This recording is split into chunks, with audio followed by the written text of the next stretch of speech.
Bleu de Chanel is the cubicle office worker. L'Exclusif is the CEO. It is the boss. It is the partner. Hi everyone, welcome back to my channel. Today we're doing a first impression review of maybe the most anticipated fragrance release of this entire year. I just ran out to my local department store and picked up a bottle of the new Bleu de Chanel L'Exclusif. This one has been teased for so many months now. I've heard so much talk about this, so much anticipation, and it's been quite some time since we had a Bleu de Chanel flanker. But for me personally, I was just so curious, like, how is this going to stand up compared to the other flankers? Because the last release that they did, the Super Légère, you guys saw my review, I was not the biggest fan of that one. A few days ago, I tried to go into a Chanel boutique to try it. Of course, the sales associate would not allow me to smell it, but she did tell me that in her opinion, it smelled like a combination of Bleu de Chanel Parfum and La Lion from their private collection. So that like immediately piqued my interest because Bleu de Chanel is typically a very inoffensive, fresh, not barely there, but just like a very basic, easy to wear fragrance. I went out and bought a bottle. This is what the box looks like. So this fragrance comes in two sizes, a 60 ml for $205, which is what I got, and a 100 ml for $265. Very pricey stuff, but this fragrance is an extrait de parfum. So it's gonna have that higher oil concentration, and Chanel describes it as a complex fragrance with a spellbounding scent trail. This is going to add leather and amber notes.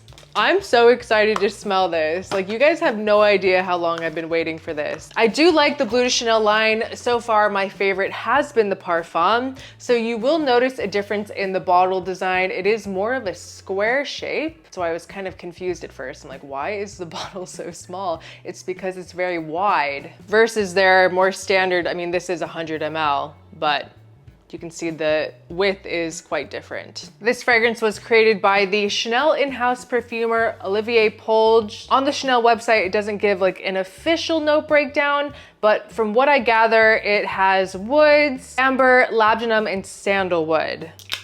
We do have a magnetic cap, always a nice detail, but let's just give this bad boy a spin. We're gonna go on skin as well.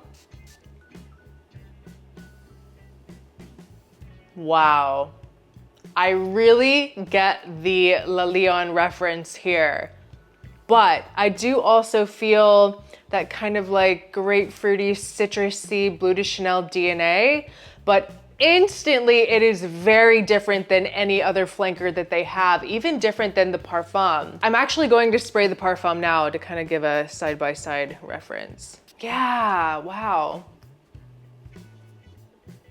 You can really feel that Parfum DNA in the L'Exclusif, but totally different animals. This has a very strong feeling of that like exclusive collection, private collection from Chanel. It definitely is a bit more mature feeling, maybe like some soft kind of aldehydic florals that Chanel is really known for, but definitely leather. Definitely some sort of leather vibe. Ah, I kind of like it. Oh my gosh. But it's not what you would expect when you think of Bleu de Chanel at all. Instantly, I'm not sure if this is going to be a fragrance for everyone, but I will give props to Chanel for doing something different finally. I love to see some sort of addition to their like normal lineup that is a bit more elegant and a bit more unique than all of their other fragrances. I mean, what Chanel does, they do very, very well. They do the citrus, fresh grapefruit scents amazingly. You cannot deny that the quality of Chanel is top tier. They do a really great job, but in my opinion, it kind of feels like a lot of them blend together. You know, there's not necessarily one standout from the other.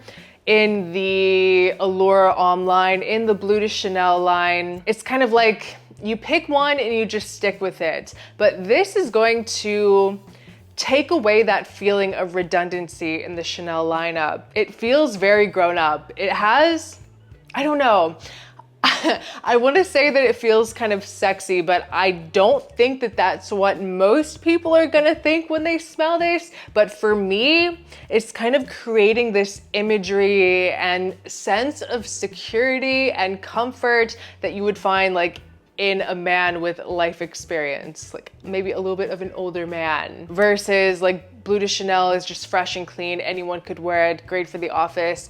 This smells like a CEO. Like Bleu de Chanel is the cubicle office worker. L'Exclusif is the CEO. It is the boss. It is the partner. Definitely feels very, very rich and sophisticated. And I do like Le Lion. I do like quite a few fragrances from the exclusive collection from Chanel. I'm not exactly sure what the name is. I know I'm probably not saying it right. The private collection from Chanel, but Le Lion is one that I appreciate but don't love, but I'm really liking how that DNA is kind of toned down here and made more appealing.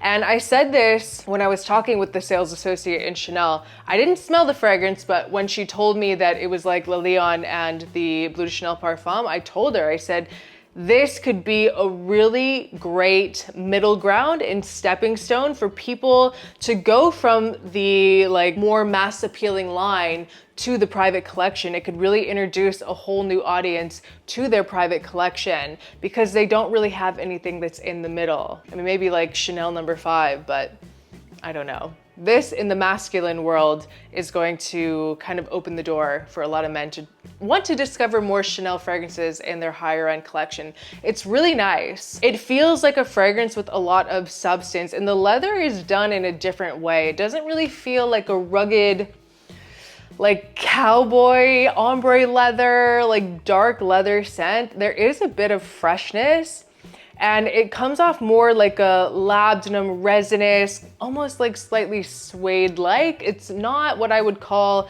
a heavy leather. It's kind of like reminding me of how the leather is done in something like Habit Rouge from Guerlain.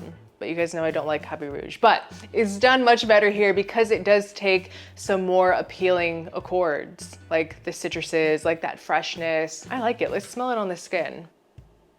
Ooh, okay. Even less of that kind of leathery, vintage, mature vibe on this skin. I'm getting more of the brighter notes. I love how that smells on my skin. It smells fantastic on my skin. Wow, that just somehow works really well with my skin chemistry. I'm getting a lot of very creamy citruses on my skin.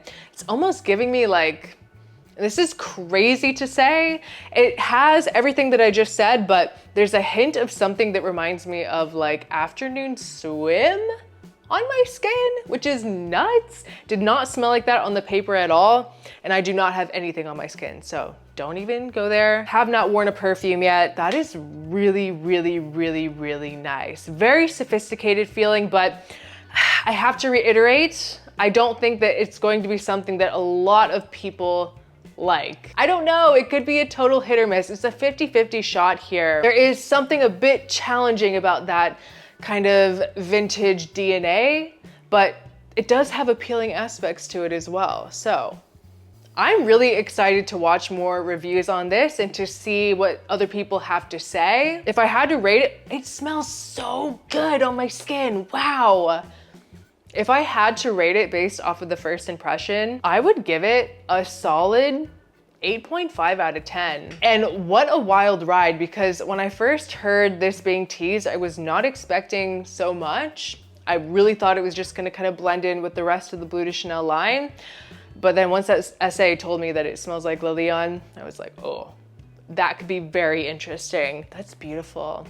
I love this. Definitely go out to your local Chanel boutique and try it on your skin.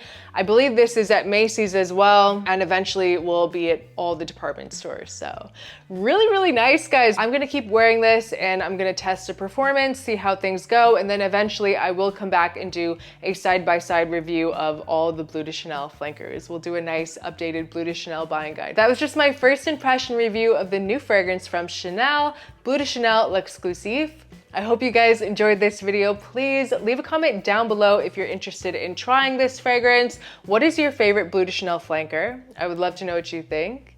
Thank you so much for watching. I appreciate you so much, and I will see you next time. Bye.